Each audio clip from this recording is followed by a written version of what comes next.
Eu quero tratar de um assunto diferente, daquilo que me tocou o coração, daquilo que a gente precisa resgatar, algumas práticas na Igreja de Deus nesses dias. E o tema da devocional de hoje é simples: arrependimento. E eu quero ler um texto no Evangelho de Mateus, capítulo 4, versículo 17, e diz assim: Daí em diante, Jesus começou a pregar: arrependam-se, pois o reino de Deus está próximo. Só esse versículo já nos basta para a gente começar a pensar sobre o que é o arrependimento. Aqui, Jesus estava sendo como um primeiro sermão do seu ministério e ele já logo trazendo essa palavra tão difícil para a gente, arrependimento. Porque falar sobre arrependimento, naturalmente, poderia trazer às nossas igrejas bancos vazios. As pessoas não gostam de serem confrontadas, as pessoas não gostam de mudar a rota, não gostam ali de sair da zona de conforto. Mas o principal efeito do pecado nas nossas vidas é exatamente trazer essa conformidade com a situação.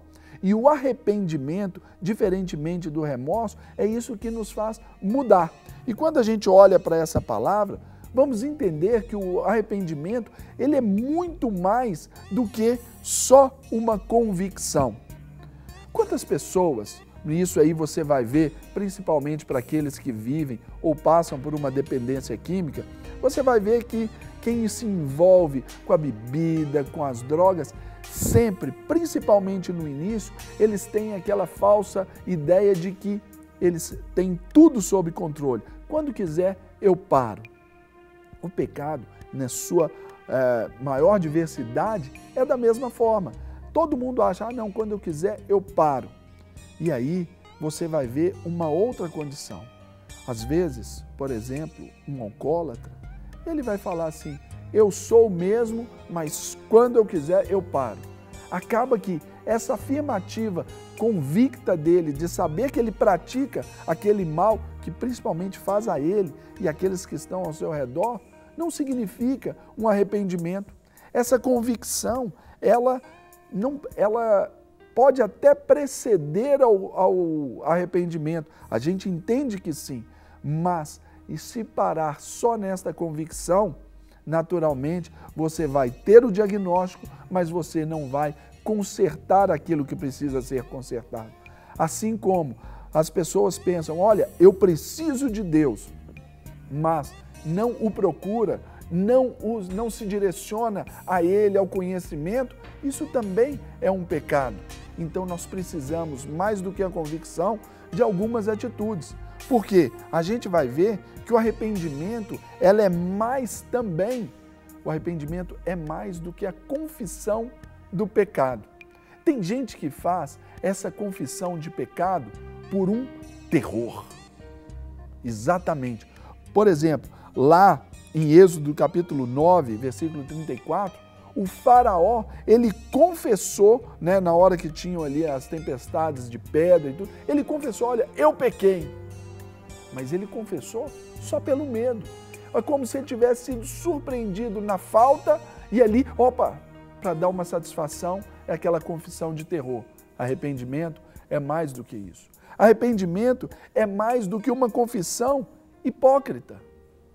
Quantas vezes? Não, eu pequei mesmo e pronto, acabou. Só para dar uma satisfação a alguém, mas na verdade aquilo ali ainda lhe traz prazer, aquilo ali ainda lhe traz aquele sentimento ali prazeroso, mas a gente sabe que, como a palavra nos diz, há caminhos que ao homem lhe parecem ser direitos, mas ao final são caminhos de morte. Então essa hipocrisia só nos traz mal, porque se for só essa confissão hipócrita, para por ali. O arrependimento é mais do que uma confissão pela metade. O rei Saul, ele disse, pequei, porquanto tenho traspassado o dito do Senhor e as tuas palavras, porque temia o povo e dei ouvidos à sua voz. Ou seja, Saul ele tinha se apropriado de despojos de guerra. E ali ele confessou só a metade do seu erro e ainda assim transferindo responsabilidades. Isso também não é arrependimento. Outra coisa que o arrependimento não é uma confissão desesperada.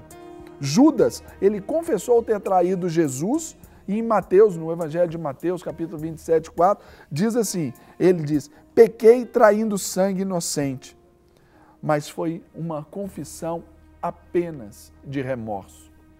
Então, essa confissão desesperada, só para se safar talvez de uma futura consequência, também não é o bastante para mudar aquela natureza de pecado.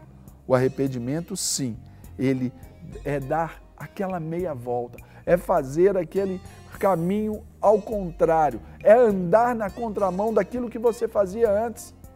Mas isso tudo tem que partir de um sentimento já genuíno de que aquilo faz mal para você. A palavra do Senhor lá em Efésios capítulo 4, você pode conferir, o apóstolo Paulo ensina à igreja de Éfeso algo muito legal e prático. Ele dizia, aquele que mentia, não minta mais. Aquele que roubava, não roube mais. Ou seja, precisamos dar essa meia volta. Então pare para pensar. Aquilo que te afasta do Senhor, Isaías 59 nos ensina que aquilo que nos faz separação entre nós e Deus são as nossas transgressões, os nossos pecados. Então o arrependimento é lançar isso fora, é ter esse coração mudado, é uma contínua mudança, porque a cada dia vamos descobrindo coisas novas e erradas dentro de nós. Por isso nós precisamos nos consertar, porque só ter a confissão de arrependimento para a salvação, se fosse só isso estava bom. Mas o Senhor nos ensina para a gente desenvolver a nossa salvação, é exatamente isso, é essa santificação no tempo em que vivemos aqui também. Porque essa é a única forma de levarmos o Evangelho de verdade àqueles que necessitam, àqueles que precisam da salvação. Portanto, pare por um instantinho, olhe para a sua vida, não olhe para as circunstâncias. Dei exemplos aqui de homens que transferiram responsabilidade. Eu pequei por causa do outro, eu fiz isso por causa do outro. Não. Cada um é responsável pelas suas próprias escolhas. Escolha hoje fazer essa conversão na sua vida. Aquilo que tiraria você do caminho de Deus, passe para o outro caminho que te aproxima de Deus. Esse é o verdadeiro arrependimento, mas que brota. Ser surpreendido numa falta e querer mudar, o processo é um pouquinho mais longo. Mas antes, então, de você ser surpreendido em uma falta, se o Espírito Santo já está te trazendo, confesse para alguém essa falta, peça ajuda. Aí sim, esse é o início do arrependimento, que vem pela graça e bondade de Deus, conforme Romanos capítulo 2, verso 4 nos ensina. Então, que nós tenhamos essa vida de profundo e contínuo arrependimento, a começar de agora, a começar da minha vida. Para receber todas as novidades do canal, inscreva-se e se curtir o vídeo, clique em gostei. Aproveite para acompanhar a Rede Super nas redes sociais.